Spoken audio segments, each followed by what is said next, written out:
We got another live update here. Day 21, the Diddy's trial updates with Gene on the stand.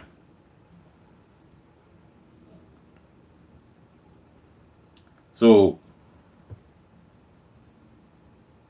Gene continue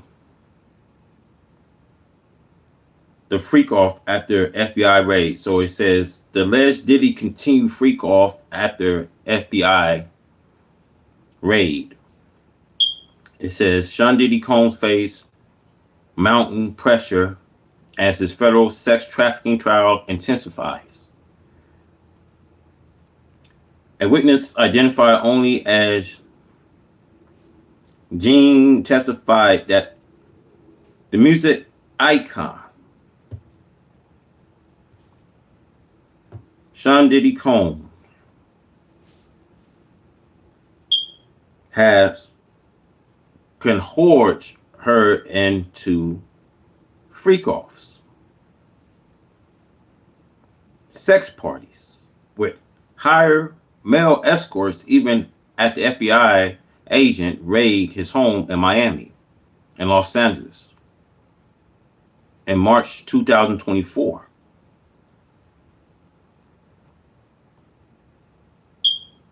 Now, it says Jean also says she remained romantically involved with Diddy until his arrest in September, told the court she has attended gatherings in May, July, and August. Her account suggests the raid had little impact on Combs' private parties.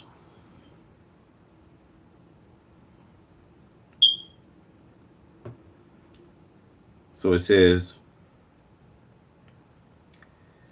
and his private behavior, despite growing legal media scrutiny. Meanwhile, it says Diddy attorneys have filed a motion for mistrial, accusing prosecutors for presenting false evidence. In a letter to judge, it says that Diddy's team is trying to file for a motion for a mistrial.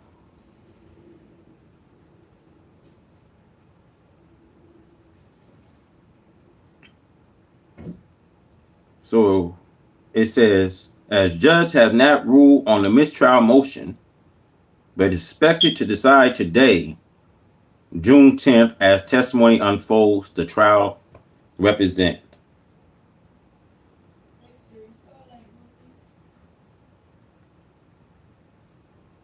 Okay, let's play this clip right quick. Get this thing on the way. That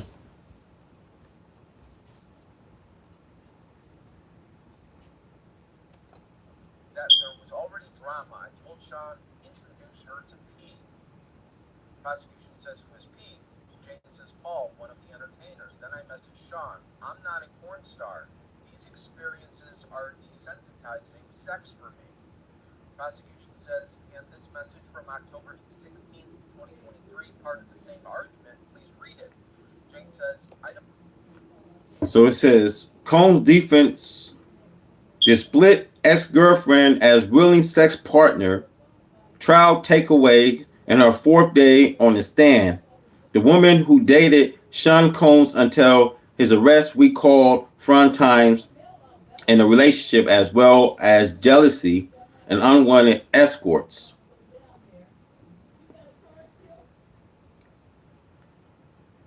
Bear with me, you guys. So it says, in the 20th day of testimony, Sean Combs' federal trial lawyers for the music icon cross-examined a former girlfriend, highlighting her feelings of affection with him and the agency she had in their relationship in an effort to counter-prosecute narrative of romantic intimidation and coercion. Mr. Combs, the music icon producer, also known as Puff Daddy and Diddy, is charged with sex trafficking, racketeering, conspiracy, the government have accused him of running a criminal enterprise whose objective include cohorting women into sex and covering it up. The woman Jane, who is appearing in court under protection as a victim in the case after Cassie Ventura, the singer known as Cassie, who testified over 4 days last month. It says Mr. Combs have pleaded not guilty, and the defense have argued that Jane, Miss Ventura, was willing participants in the sex acts. It says here are some takeaways from the day in court. Mr. Combs' lawyer worked to paint a contrasting narrative of a couple relationships. In her initial gripping testimony as government witness, Jane told jurors of being pressured to participate in a drug-fueled sex marathon with male prostitutes at Mr. Combs' direction. She called the session hotel nights and said she suffered frequent urinary tract infections as results. One time, she said she had even been pressured to have sex after vomiting. She testified that Mr. Combs also used financial leverage against her.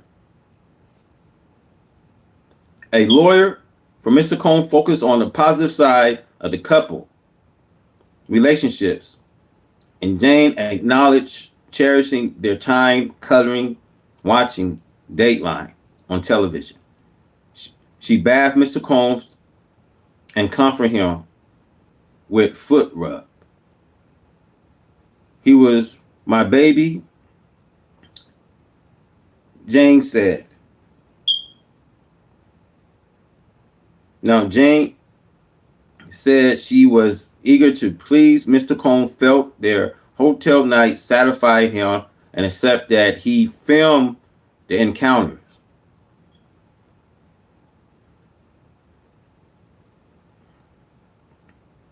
So let's go here.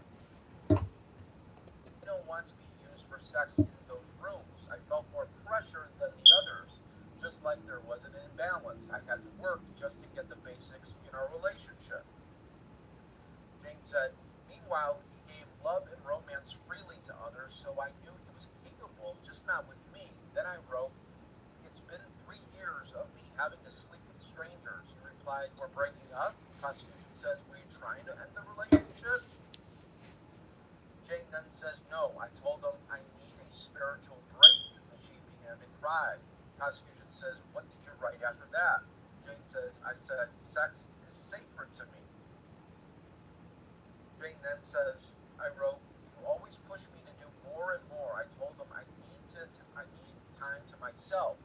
I was about to continue when Holmes's attorney made me have a sidebar. Then they went into a sidebar during an extended break.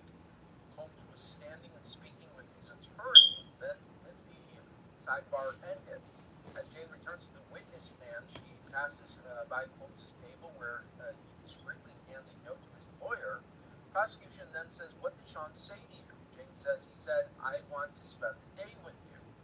Jane replied, you make it crystal clear what you really want me for. Are you just going to spend the day love bombing me? Prosecution says, what did you mean by that? Jane says, Sean tends to be very love bombing. Look, in the cross-examination, through the defense played an audio message from Mr. Combs in which he gave her the nickname Crack Pipe. Jane explained the name on Tuesday, saying it was because Mr. Combs was addicted to my sex. Now, smiling, Jane recalled she had so much fun with Mr. Combs on the trip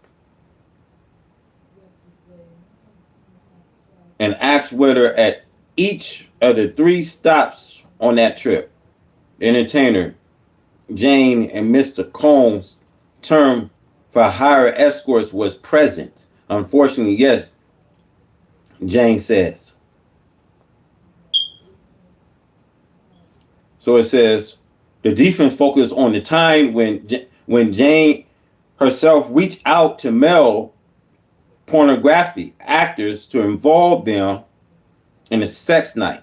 She testified that she did so in an attempt to size some levels of control and the unwanted sex that came to dominate their relationships. It says in court, jurors heard Jane read from dozens of text messages in which she projects enthusiasm for their sex nights with male escorts, often with explicit details and words or subjected. Sometimes Mr. Combs appears to give her power over those decisions, telling her he wanted to follow her lead. But when interpreting those messages from the juror, Jane says she was often respond to perceived pressure from him.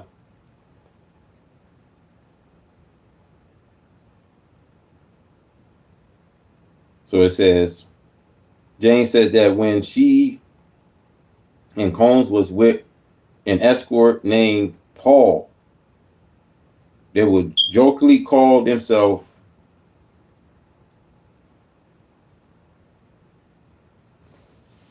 the basketball star. She was Kobe Bryant, Mr. Combs was Michael Jordan, and Paul was Shaquille O'Neal. She ultimately wanted to break up with Mr. Combs. Jane replied, of course not. James said in their relationship involved,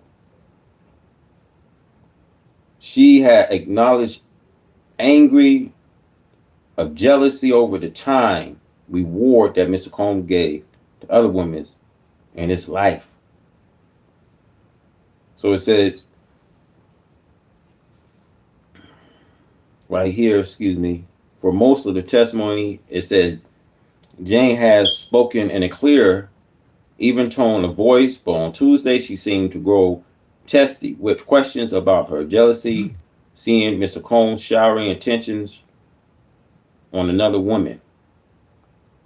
In a text message to Mr. Combs in 2021, Jane expressed her anger at him for asking her for another hotel night, pointing to how another of his girlfriends was posting publicly about their relationship and was the recent receptance of a bag. Now let's go.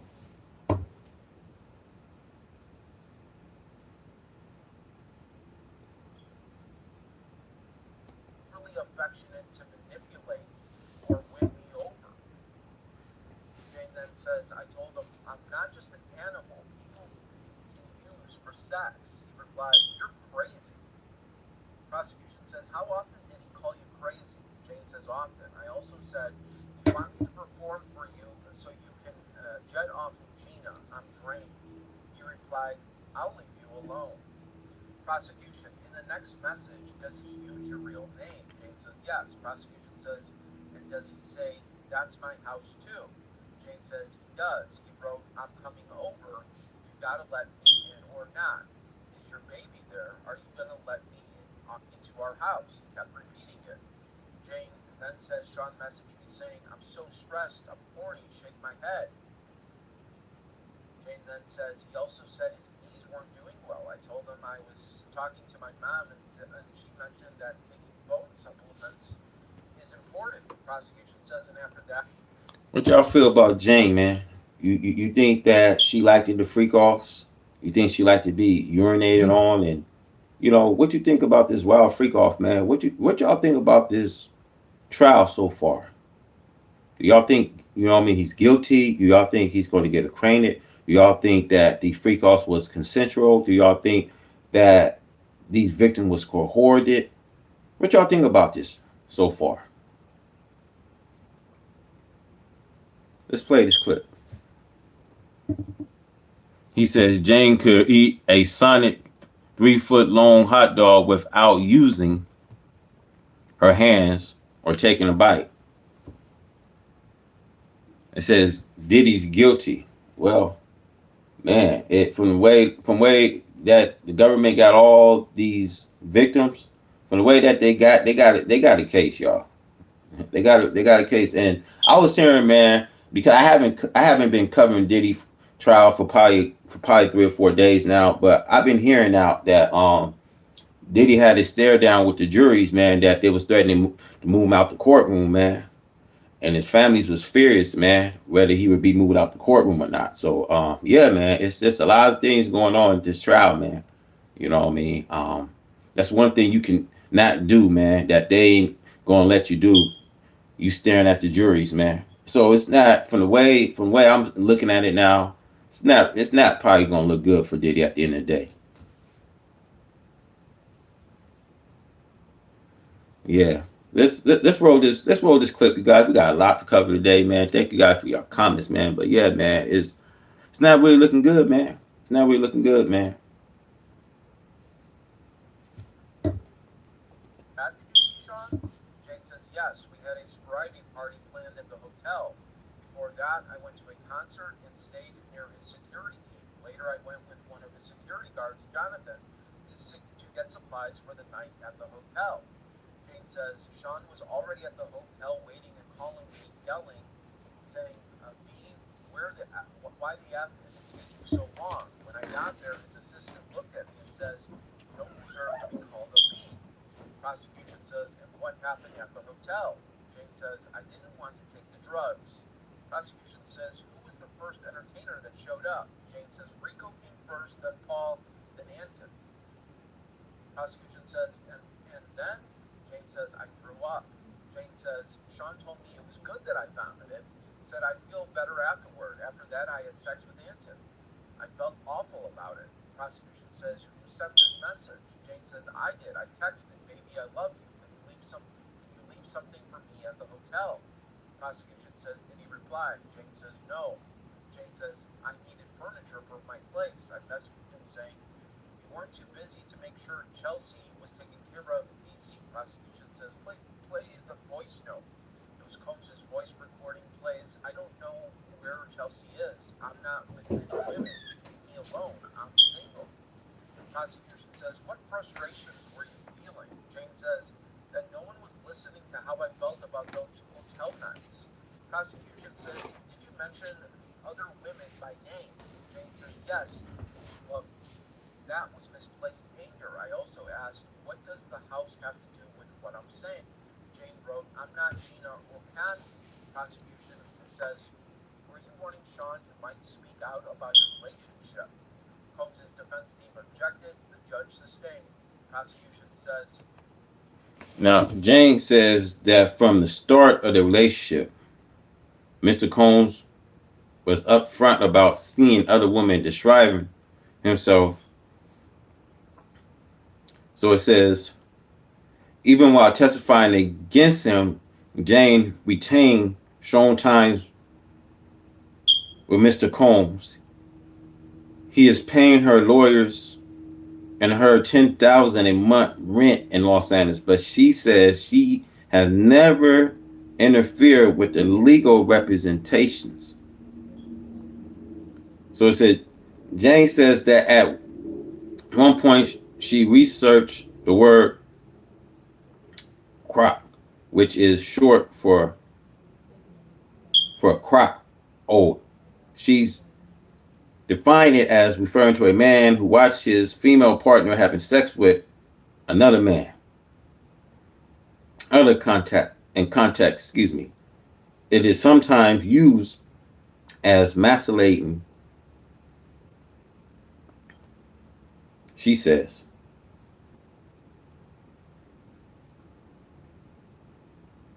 And salt. Now, Mr. Combs, she says, often use the word maculating, describe his interests. I will use the word crack with him more. So Jane says she also says she found in her research that sometimes crack have a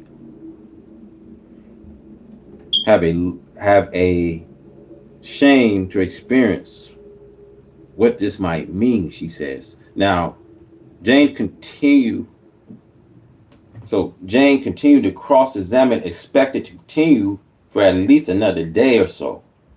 So let's roll this footage, man. We got to cover up this, man, because now the defense goal is to undermine the government charge that Mr. Combs directed a criminal conspiracy that includes security guards and high-ranking executives at his company. So in other words, where are the co-conspirators?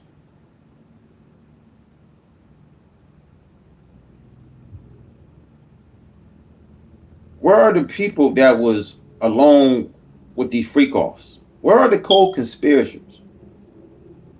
Where are they? So it says juror have heard the names of many of those people, but only one have been explicitly identified by the government as part as a criminal conspiracy.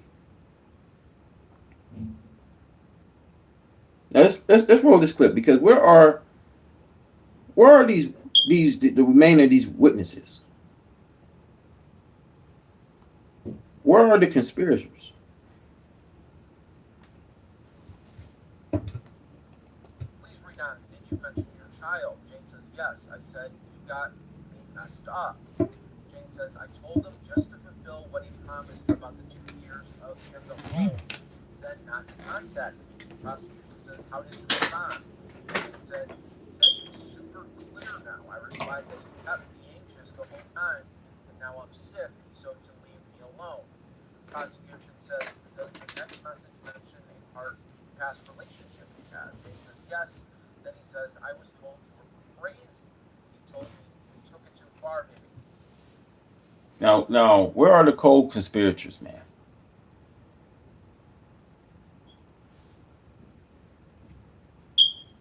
Where are those 190 victims that prosecution has subpoenas, man?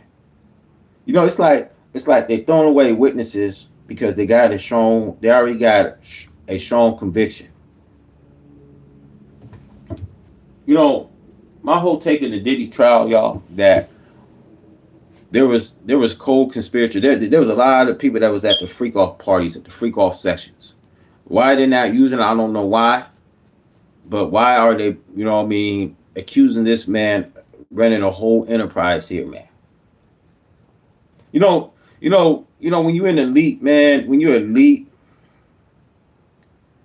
the high people, the high elite people, they're not gonna, all the dirt that they do, they lead on to people like, you know, like Sean Diddy Combs, for instance, you know, and now they know where to be found. They somewhere on another island.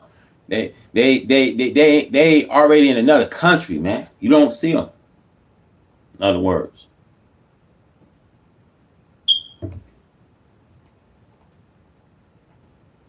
why do you think that?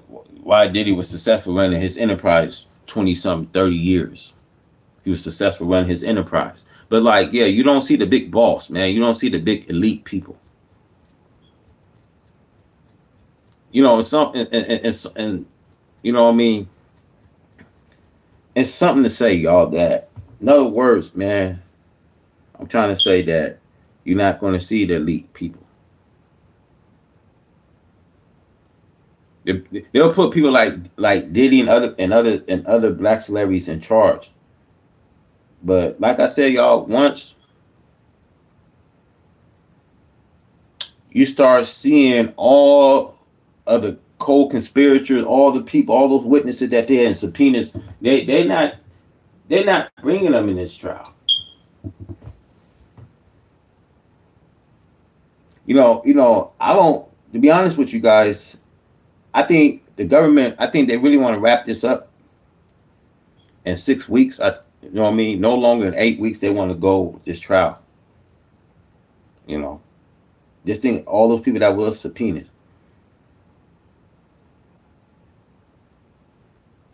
like LeBron James, All these people that was at these freak offs.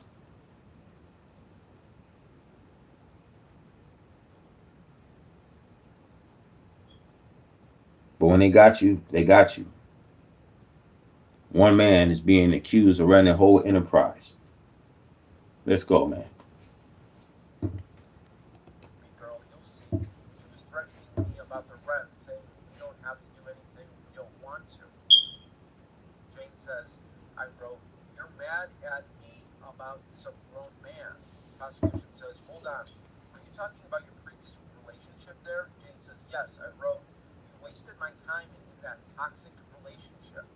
Prosecution says, and did you mention your past relationship in that message? Jane says, yes. Jane also said, you invited me to New York just to set me up with some random guy, anyone for your own twisted sexual reasons. Prosecution says, what did you mean by that? Jane says, I was talking about the two men I picked myself, Sly and Anton. Sean kept insisting I choose them, so I had wanted that. Jane says, I texted him that I regretted everything, all this toxic stuff which overran my life. He said I was burning a bridge that I was going to eat tomorrow. Prosecution says, what again did you write? Jane says, I told him I didn't trust him, and he said 10 hours ago, you loved me, not this. Jane then says, I wrote that he knew I would see it through, and he gave me pep talks to keep going. I acknowledged I was consenting, but like he said, he didn't know I actually didn't want it. This is my truth. I love him a lot, but I need to take a break. Prosecution says, what did you say? I know I was consenting. Jane says, I took that phrase from him. He said if anyone saw the videos, they think I wanted it. Prosecution says, is that true, Jane? Jane says, I'm still trying to understand that myself. Prosecution says, what did you notice in the videos? Jane says, I was high and just going through the motions like I was performing.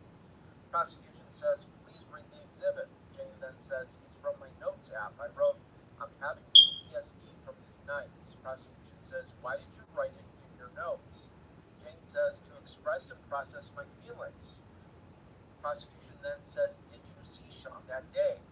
Jane says, yes, at his house. He comforted me. I was able to open up about the pain I was going through. He then hugged me.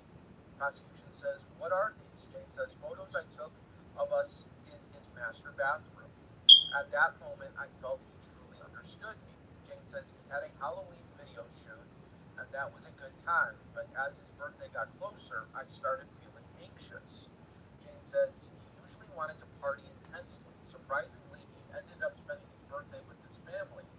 I bought him a mobile TV as a gift. He used it to have what we called movie nights where we'd watch our personal videos together. Jane says, I felt like the TV would take the place of the entertainers. The Catholic lawsuit was made public. It was all over social media. I think I fainted when I saw it. Prosecution says, why did you faint? Jane began to cry. Jane says, because there were these 3 pages in that lawsuit that were terrifying that described exactly what I had been going through. Prosecution says, did you take screenshots of those pages? Jane says, yes. Prosecution says, did you recognize this document? Jane says, yes, it's a Catholic lawsuit. It was filed on November 16, 2023. Prosecution says, have you ever met Kathy before? Jane says, just once. Back in 2015 at a fashion show and a celebration for Sean. That was the only time we met. Jane says, as I read those pages, it felt like I was in a nightmare. I felt deep sympathy because the Coates' defense team objected. The judge says, please move to a new question. Prosecution says, how did you respond emotionally? Jane said, it felt like I was reading my own story. I couldn't believe it. Prosecution says, please read the messages you sent the day after Cass's lawsuit was filed. Jane says, I wrote 4 in 1 night and now I'm going to the doctor. Prosecution says, what did you write 3 days later? Jane says, I said, it feels like I'm reading my own story of sexual trauma. God finally opened my eyes to the cycle. He manipulated me. Prosecution says, we'll play an audio clip with your real name removed. Please display the full transcript to the jury. A loud, distorted recording plays with Sean Combs saying, I love you, you know. I'm trying to end all of this not sure. Prosecution says, were you aware you were being recorded? Jane says, no. Prosecution says, did you know someone was listening in? Jane says, no. More audio plays out. Jane is heard saying, who's there when I close my eyes and I have messed up things in my head? Prosecution says, continue playing until the 3:45 mark. Holmes's voice then says, I'm trying to support you. You know what I mean? Jane says, I'm just really messed up right now. Sean, Look, man, how can the state prove that these victims wasn't cohort? How can the state say that if this was consensual?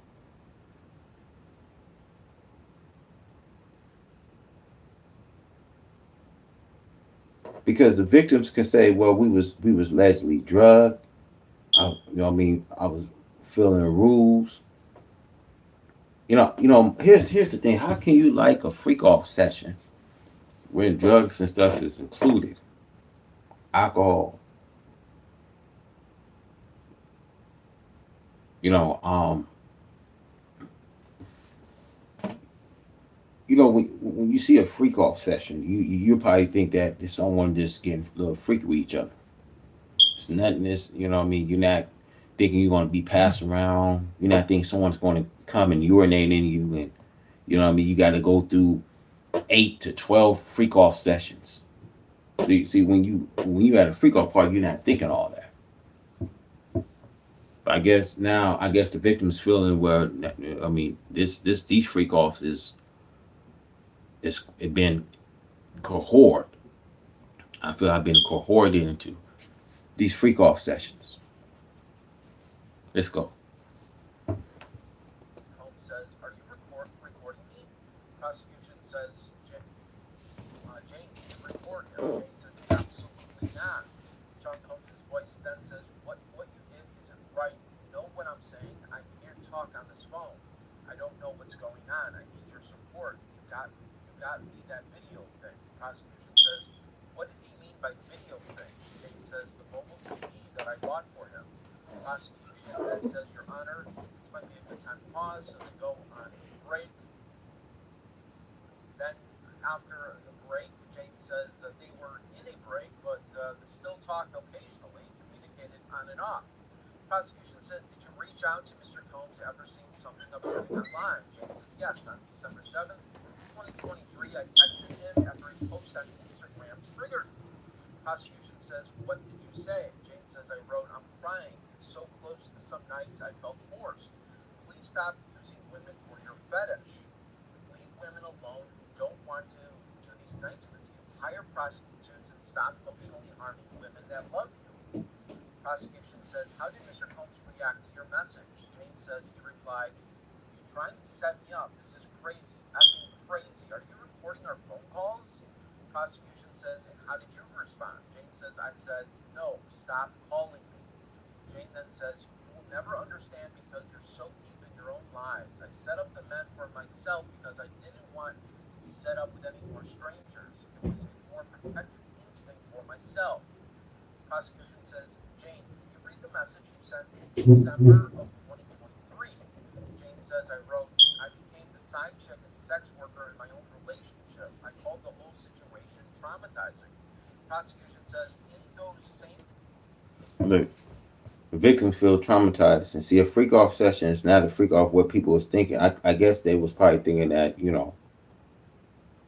they have a time in their life, man. They want to have experience all these sessions.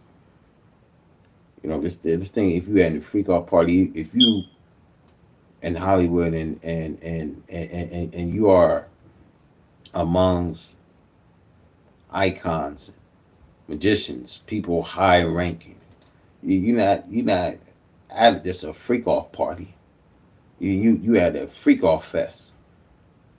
You had a freak off festivity. In other words,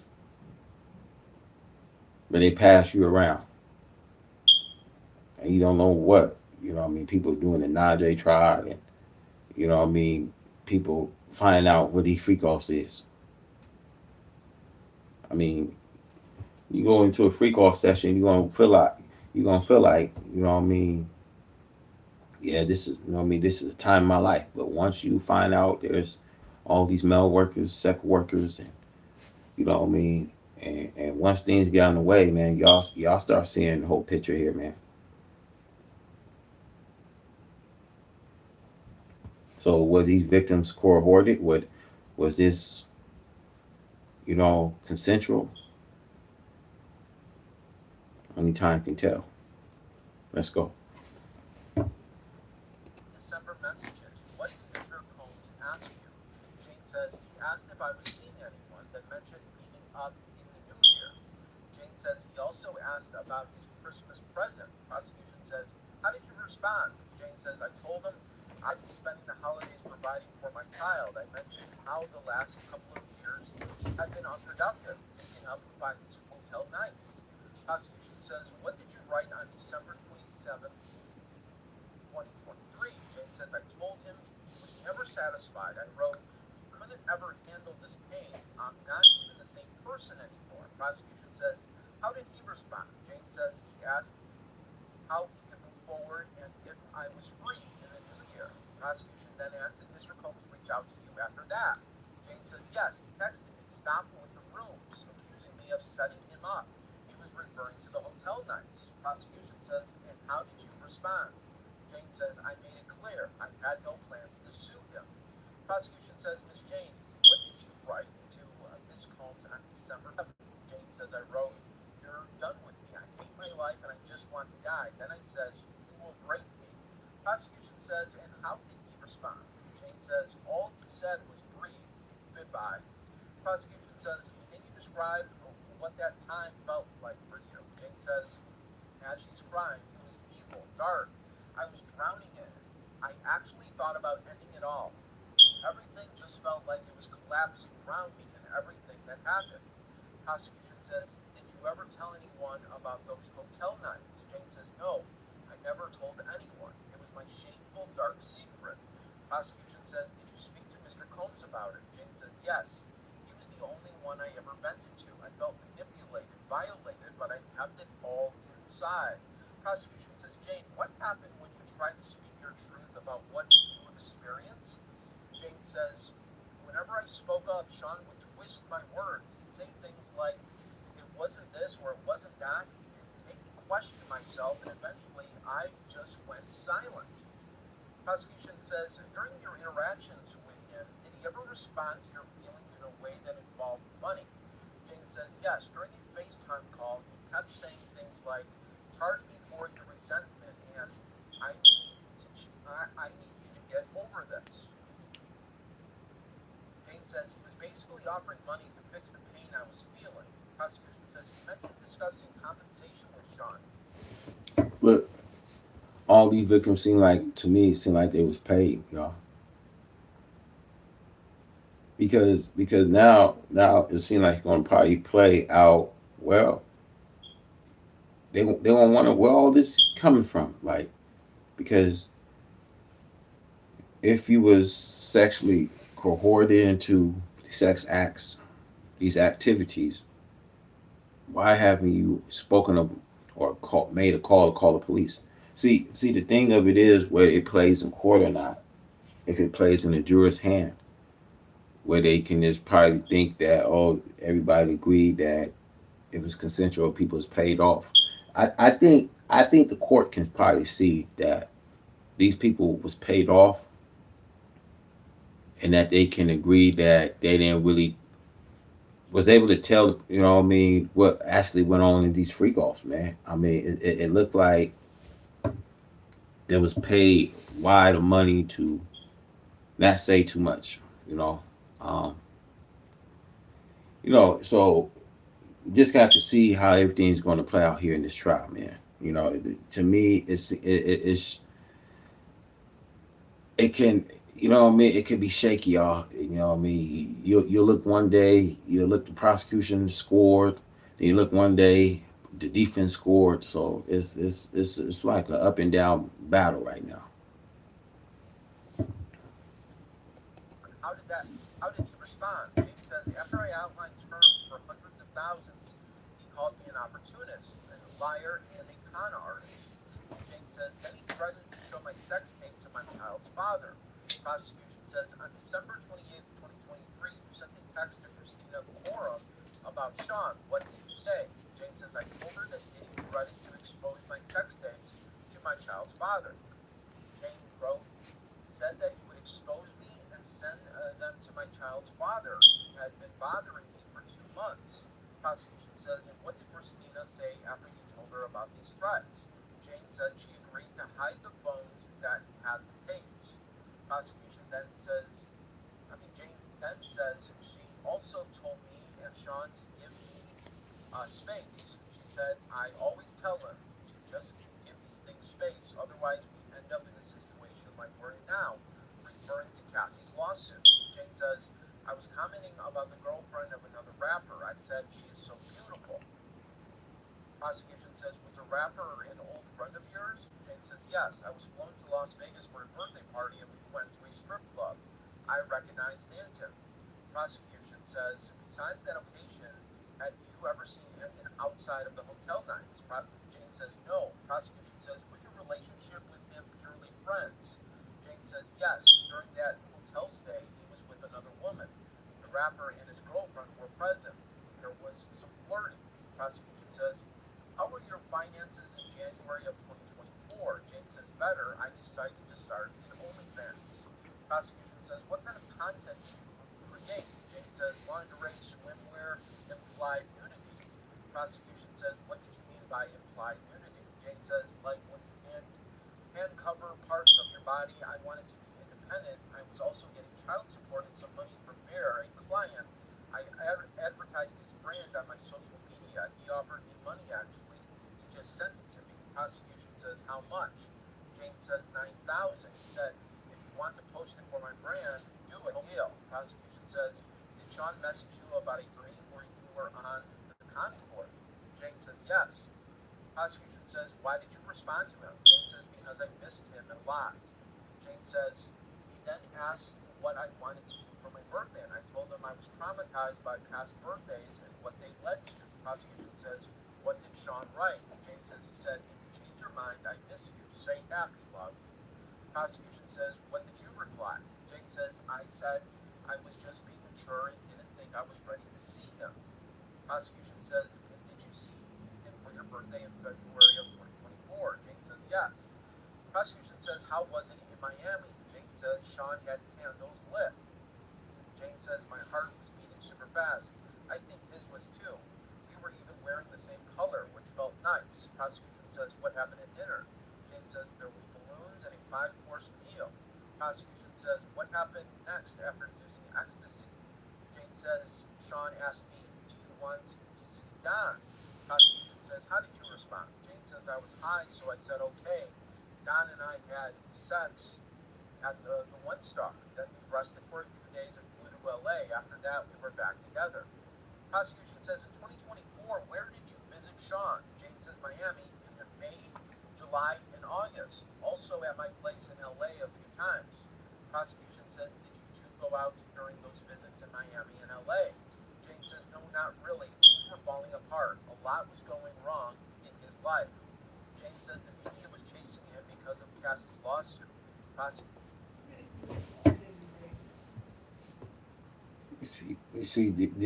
Diddy was having an affair with many women, man. He didn't.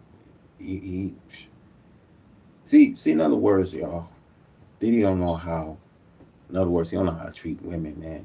This was just getting his revenge on Cassidy, man, on this lawsuit. Of course, he bribed his victims, you know,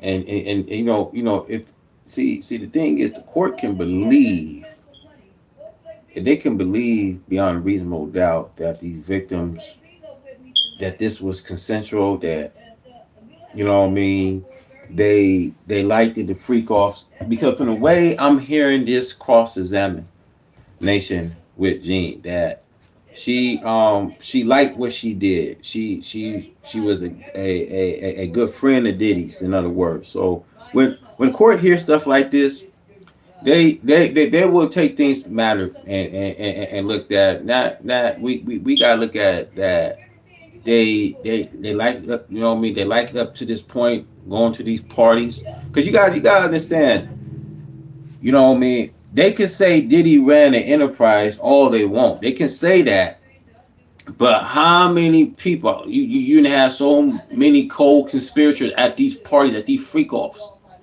They ain't said Gene Deal, Diddy's ex bodyguard, was one close with Diddy, and I'm hearing from what Pat Pittman says, that he was at one of these freak off parties.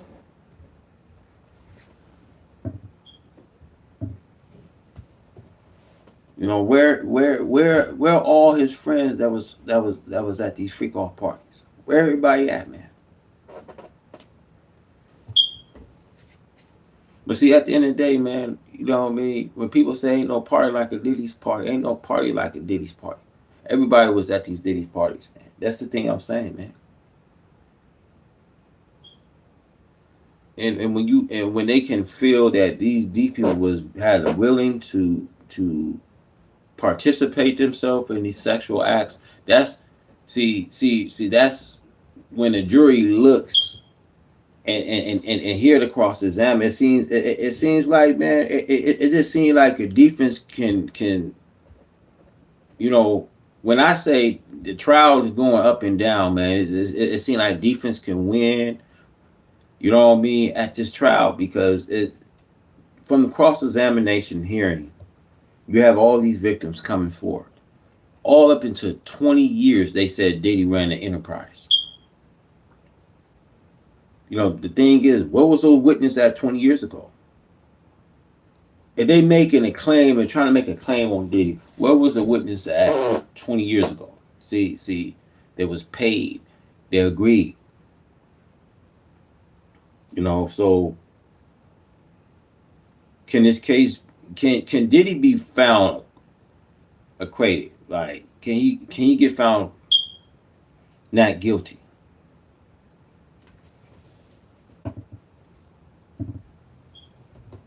Because the way I'm hearing these cross examine, you know what I mean, from different, you know, victims, it's kind of hard to determine, man. But I mean, they already feel they got a lot on them, so you know what I mean. It would be hard did he get off. You know what I mean. I'm not really trying to sit here and say he's going to get off from this, but from the way how it looks, man, it feel like these victims was paid. You have to be paid to keep your mouth shut for 20 years, y'all. People are all of a sudden saying something after 20 years, man. Let's go. Prosecution says, which entertainers were you intimate with in 2024? Jane says, Anson, Don, and Larry. We mostly stayed at residence since Sean was dealing with a lot elsewhere. I also showed him how profitable OnlyFans could be. Jane says, Sean was playing music and then looking at my phone. He asked, who's Bear? Why are you texting him like that? The topic of money came up. Bear had sent me some cash. Sean began getting dressed, and I started crying because I felt misunderstood. Prosecution said, what did Sean text you? Jane says he wrote, what's going to happen if I come over tonight? I replied, do you want me to be alone? I can arrange that. Then I told him he was supposed to see his mother using air quotes. I actually meant another woman. He wanted to party. Prosecution says, what did Sean ask? Jane said, he said he wanted me to sign something for him so he can have closure. I took it as him wanting to make sure I wasn't a threat. Prosecution says, have you ever sent him a demand letter? Jane says, no. Sean says, you're making your own money. Prosecution says, what did you reply? Jane says, I said, I'm working on paying off my debt after being on call, unfocused. Prosecution says, how did you get into debt when you were dating a millionaire who gave you thousands? The defense objected. Judge sustained. Prosecution says, what did you write? Jane says, I said, I'm tired. You can't even make it 2 years without without bringing it up to me. Prosecution says, what did Sean say here? He says, he mentioned fear. I told him I hate living in fear. I felt like the roof over my head was going to come off. Jane says, I asked him, did you tell Robin that that's his accountant to cut it off? He says, you make your own money. Prosecution says, did he continue paying your rent after that? Jane says, yes, he kept paying. Prosecution then says, did you later learn that his homes had been searched? Jane says, yes, and Homeland Security came to my house too. Prosecution says, who hired you a lawyer? Jane says, Sean did. Prosecution says, is Sean still paying for your lawyer now? Jane says, yes. Prosecution says, after the 2024 searches, did you speak with Sly? Jane says, yes. He called me and I said he had a tape and that he planned to release it bit by bit on the dark web. I asked Sly how he got the video. He told me Sean picked up his phone and used it to record. Then I asked Sly how much he wanted. He said $10,000. Jane says, I told Sean that this person had just tried to extort me. Sean was crying. Prosecution says, what did Sean say? Jane says, he says, I'll get legal on it. Prosecution says, did you speak with this person? Jane says, yes. I told him this was sex extortion and that I wouldn't engage with him. Jane says, then a media company contacted me and said they had purchased the tape and asked if I had a comment. I fainted. We had to control the situation. Prosecution says, did the media company ever publish the video? Jane says, no. Prosecution says, did you know why? Jane says, no. Then the hotel video of Sean and Cassie came out. I was with Sean in Miami. Prosecution says, how did you first learn of that video? Jane says, there was a knock on the door. Jane says, Sean was called out. I went downstairs and everyone was talking. It was at the two-star. Prosecution says, what happened? Jane says, Sean was huddled with his team and his family. I was just giving everyone space. Later we had a huddle. His sons were involved too. Prosecution says, huddle for what? Jane says, to come up with an apology. He showed me a draft of what he claimed to post on social media. Prosecution says, did you read it? Jane says, yes. He mentioned Cassie by name in the draft I saw. I felt it was more heartfelt. I thought it was good enough. Prosecution says, did you talk later one-on-one with Sean about the video? Jane says, yes. He said that Cassie hit him too. Then I told Big A was coming and I had to go to another room. I did, and then I went back to LA. Prosecution says, do you recognize this? Jane says, yes. Sean's Instagram apology. The video played quietly to jury only. Sean in the video says, disgusting. I have asked God for his mercy and grace. I'm truly sorry. Prosecution says, how do you feel about that? Jane says, I was disappointed. I felt that there was no heart. Coates' defense asked for a sidebar. Then they had a sidebar moment there. Then they went on to a break. After the break, the prosecution says, Jane, what did you believe he was talking about? Jane says, the hotel elevator lobby video. Prosecution says, when was the next time you saw him after that?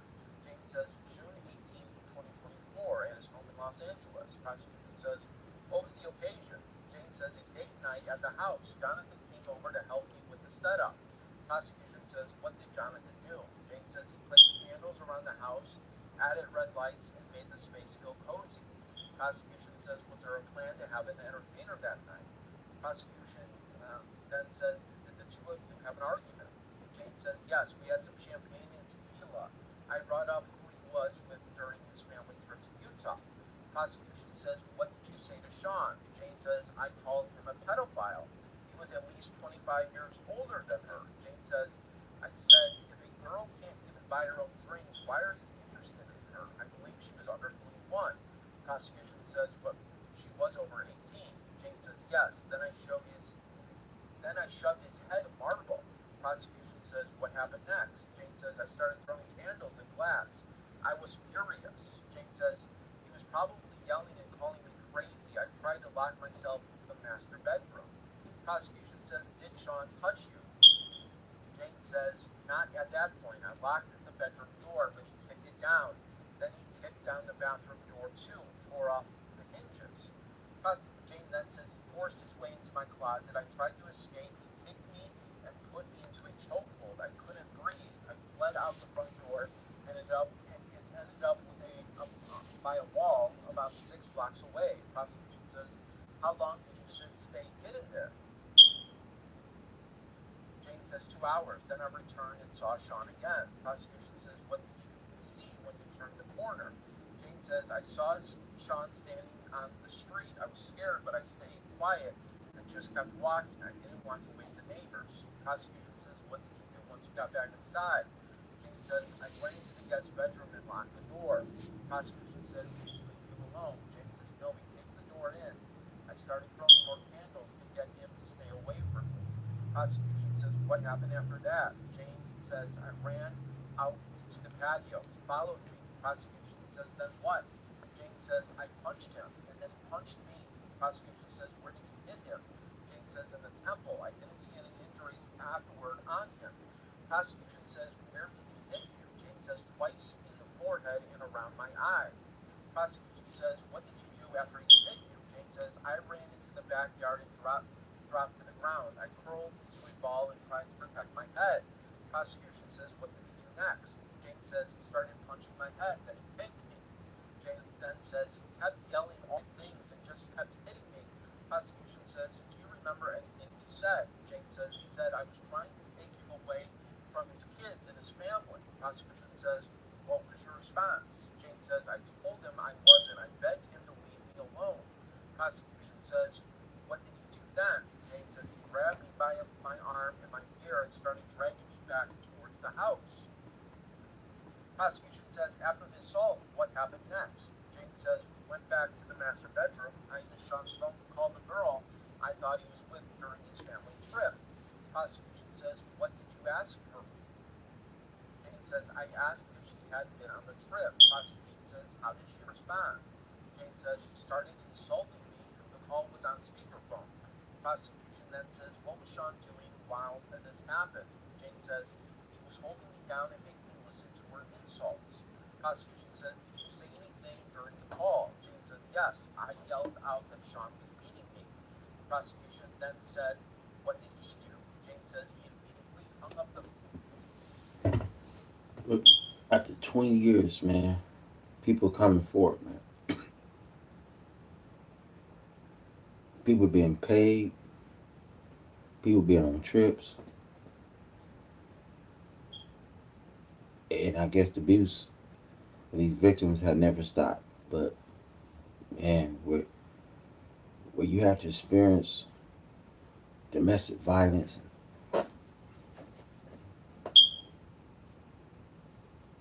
this is not just one of those relationships that he have with victims. It's more than just a relationship that Diddy had.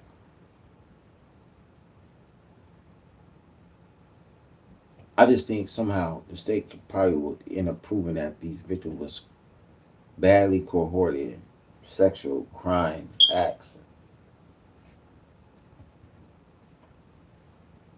and I just think that you know a lot of them didn't know what they was doing, man.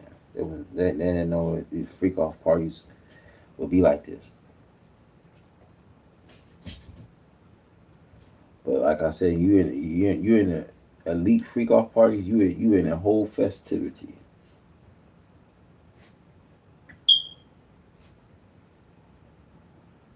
Let's go. phone. Prosecution says, did anything else happen after that? Jane says, later, he FaceTimed one of his assistants and told him to tell me that there wasn't a girl on the trip. Prosecution says, what were you where were you when this happened? Jane says, I was in the corner of the room. Sean was standing right in front of me.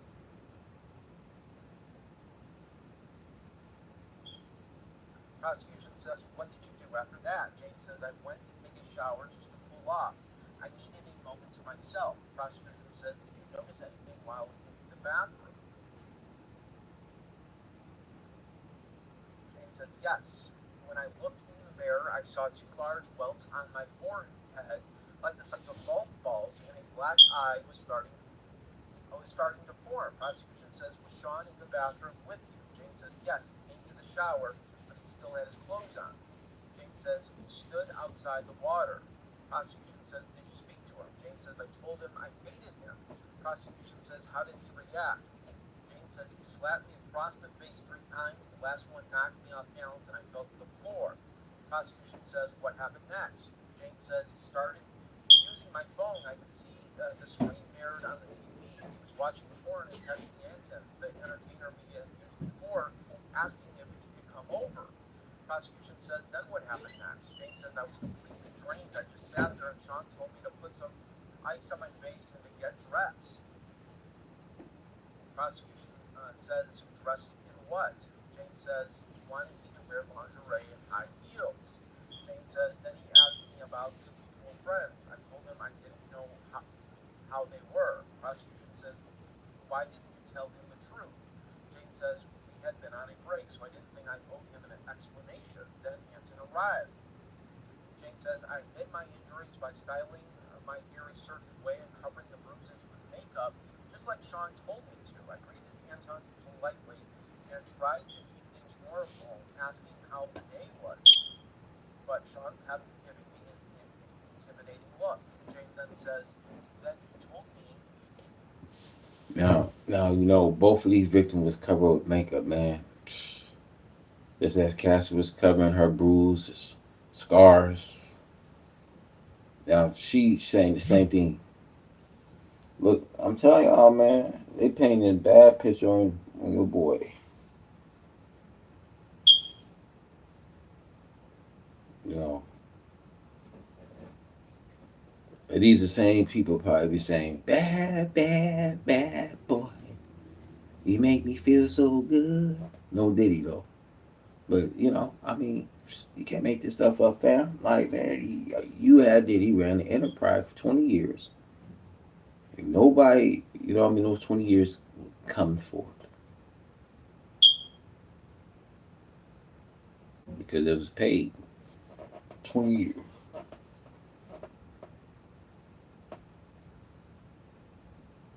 And you now you see Diddy behavior explode. Like, if you don't do what I asked you to do, it'll be some consequences.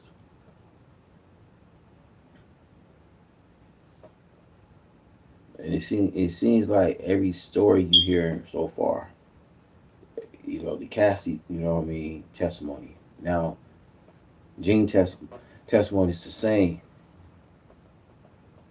You know what I mean? And it's like, how you get out this one? How is it going to be easy for President Trump pardon Diddy?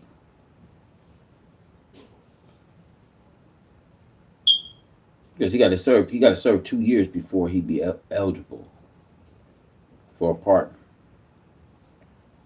Let's go. Needed to talk, so we went into the guest bedroom. Prosecution says, what did he say there? Jane says, he started questioning me again about the mutual friends. I admitted that I went to Vegas with a rapper and his girlfriend. Jane says, I told him that I saw him having sex with another woman. Prosecution says, how did Sean react? Jane says, he got paranoid and asked if I was trying to let a porn star have some kind of power over him. Prosecution says, did you take any drugs? Jane says, yes. Around that time, Sean gave me a pill and said, take this effing pill. You're not going to ruin my effing night. Go out there and suck his pee. I said I didn't want to. Prosecution says, how did he respond? He asked, is this coercion? Like he was mocking me. Prosecution says, what happened? What happened to the pill? Jane says, I took it, then I performed oral sex on Anson. I felt physically sick, like I wasn't even in my own body. I was disgusted and ashamed. How did the night end? Jane says, when Anson finished, I walked him out and tried to act like everything was fine. Jane says, Sean called me a whore. After Anson left, Sean sent me to Jersey to give me money, about 10 or 12,000 for Anson and the cost of the broken doors. Prosecution says, have you ever repaired those doors? Jane says, no, I couldn't. I had other expenses to take care of. Prosecution says, when was the next time you saw Sean? Jane says, a few days later. Prosecution says, why did you see him? Look, you guys. Your money can only take you so far. I don't care how which Diddy was. Money can only take you so far. 20 years. That's what I'm trying to say, man. Your money can only take you so far before people will start coming forward. I tell you, man, because that's the case, y'all. People just got done with Cassie selling her out for what she want, her family, and sending her away, man. You know,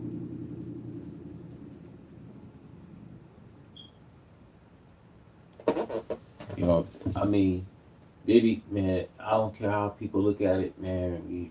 The free Diddy shirts people have, and man, all that. You know, what I mean, you won't eventually have to take that shirt off.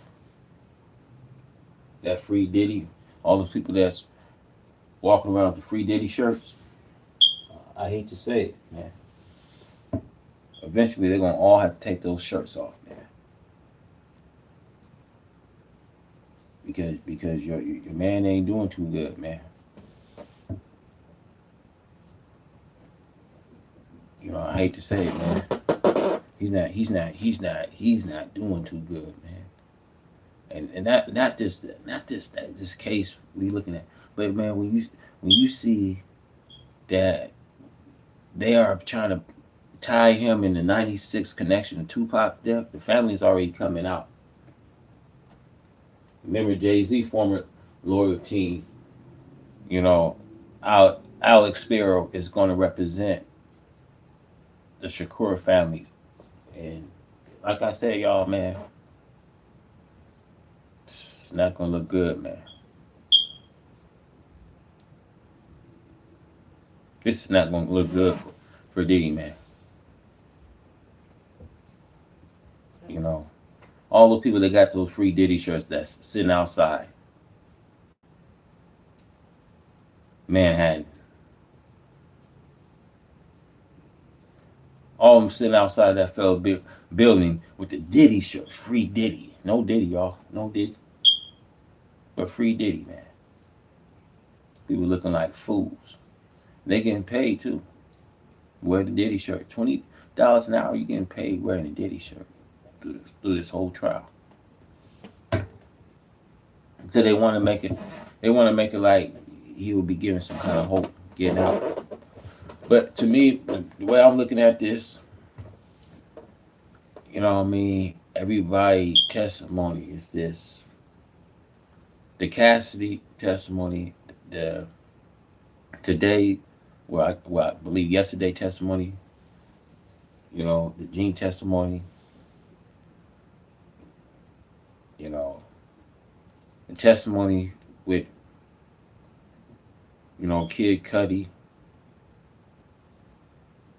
I mean, you might want to say, well, where's the cold conspirators, man? I mean, did they? I mean, something ain't right. They cross-examined 190 witnesses. They subpoenaed 190 witnesses. Something ain't right. What's going on?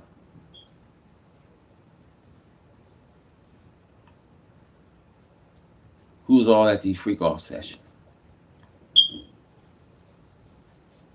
Everybody was at these parties, y'all. Why are these people not being subpoenaed in court? Remember they want to wrap it up. Remember that, man. They threw out a whole bunch of, you know, celebrities, man. People that had ties to the freak off sessions, freak off parties. It's sad.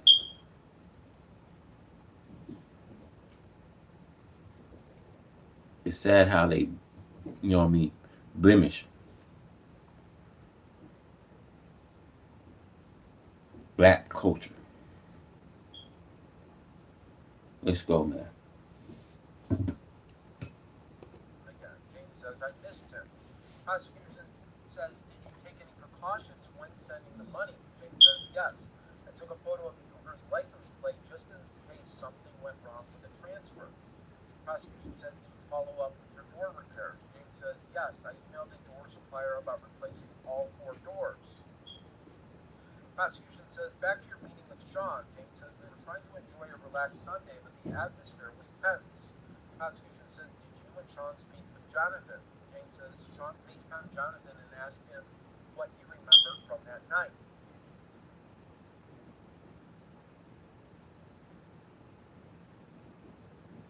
Jane then says, then I read a video of Sean and me outside in the yard. Prosecution says, did you accidentally capture your injuries in the video? Jane says, yes, the welts on my face were visible. Prosecution says, how did you react when you found out Sean had gone to Wyoming? Jane says, I was furious. He was there with another woman. Prosecution says, did you block him after that? Jane says, yes. Prosecution says, how long did you block him? Jane says, for about 2 to 3 weeks. Then I saw that his mother had been hospitalized. I wanted to put what happened between us aside. Jane says, but he said, this was just too far for me. Jane says, and I responded, you had me in a box. Prosecution says, did you mention the name of the rapper? Jane says, yes, I flew on a red eye to meet Sean. Prosecution says, and what did you do? Jane says, we had a really nice time. Sean told me you can tell me when you're tired. Prosecution says, what did you say? Jane says, I said, let's stop for now and see each other later. Then he scolded her Jane. Jane says, he said, a man spends all of this money on you and you're just tired. And he threw water on you, called me a bean, and gave me an ecstasy pill. Prosecution says, what happened after that? Jane says, Sean was in a big celebration mood. He said, let's go. Prosecution says, did Paul come to Miami? Jane says, yes. Prosecution says, did Paul show up at the Two-Star? Jane says, yes. I was given a spray bottle with liquid Molly, sprayed it into my mouth, and hit me fast. I felt an intense rush of sexual energy. When Paul arrived, I welcomed him with that energy. Prosecution says, did you engage in sexual activity with Paul while Sean was present? Jane says, yes. Prosecution says, when was the last time you saw Sean in person? Jane says, in August of 2024 at Two-Star. Prosecution says, did you have sex with Don in front of Sean while at Two-Star? Jane says, yes. Prosecution says, one last message I'm going to ask you to look at, just one more text. Prosecution then says, did you travel to New York to visit him? Jane says, no. Prosecution says, why didn't you? Jane says, because he had been arrested. Prosecution says, when you served the subpoena? Jane says, yes. I had to appear in November of 2024, then again in January of this year, and after that as well. Prosecution says, have you been seeing a therapist? Jane says, yes, for the past 3 months. And that was the final questioning on direct for Jane.